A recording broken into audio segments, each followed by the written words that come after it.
kita jarang melihat keajaiban? Karena ucapan kita itu belum selaras dengan hati kita. Nggak yakin-yakin amat sama Allah.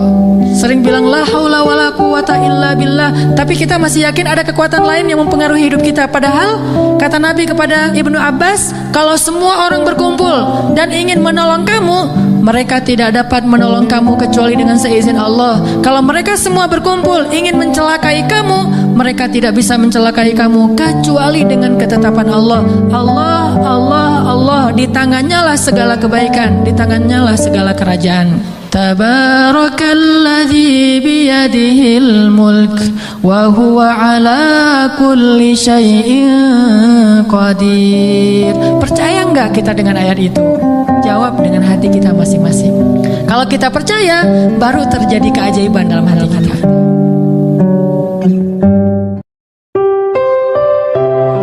Kita butuh Allah ketika Allah kasih kita ujian. Bahkan tetap kita butuh Allah ketika Allah kasih kita nikmat. Kalau kita butuh Allah saat diuji agar kesabaran kita terjaga. Karena orang yang tidak dibersamai oleh Allah Subhanahu wa Ta'ala ketika dia sedang diuji, maka dia akan mudah untuk berkeluh kesah, bahkan berputus asa.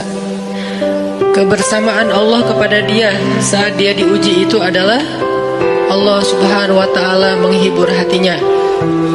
Allah Subhanahu wa Ta'ala menenangkan hatinya. Bukankah dengan mengingat Allah hati menjadi tenang?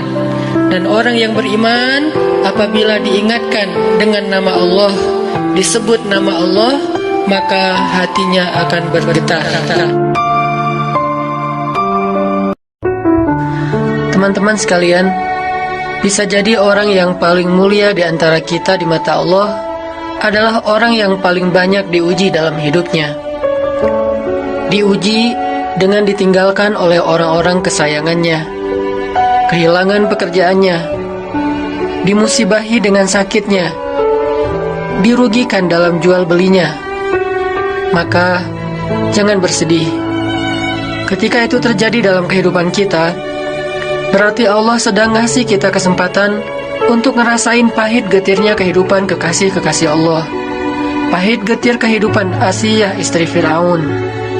Pahit getir kehidupan Ayub alaihissalam, Ibrahim alaihissalam, Siti Hajar, dan masih banyak lagi kekasih-kekasih Allah lainnya.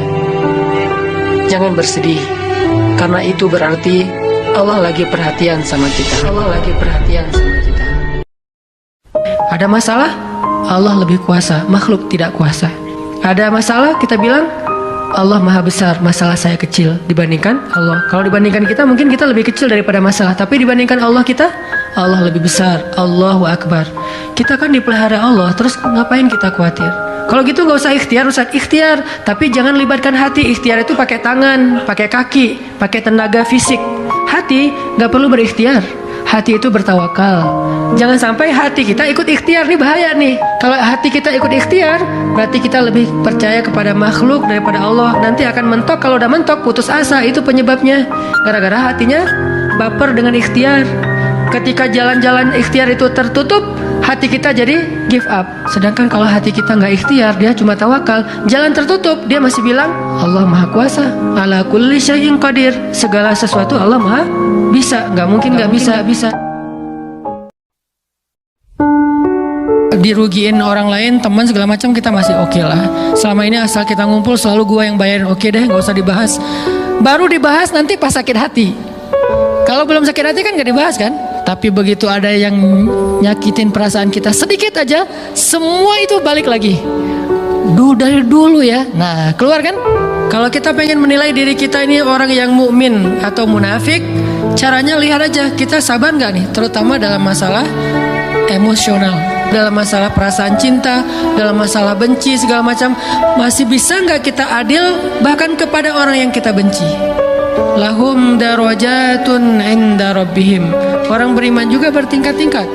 Dan tingkatan itu tergantung tingkat kesabaran kita dalam menghadapi ujian. Salah satunya ujian emosional kita, perasaan kita, emosional kita, perasaan kita.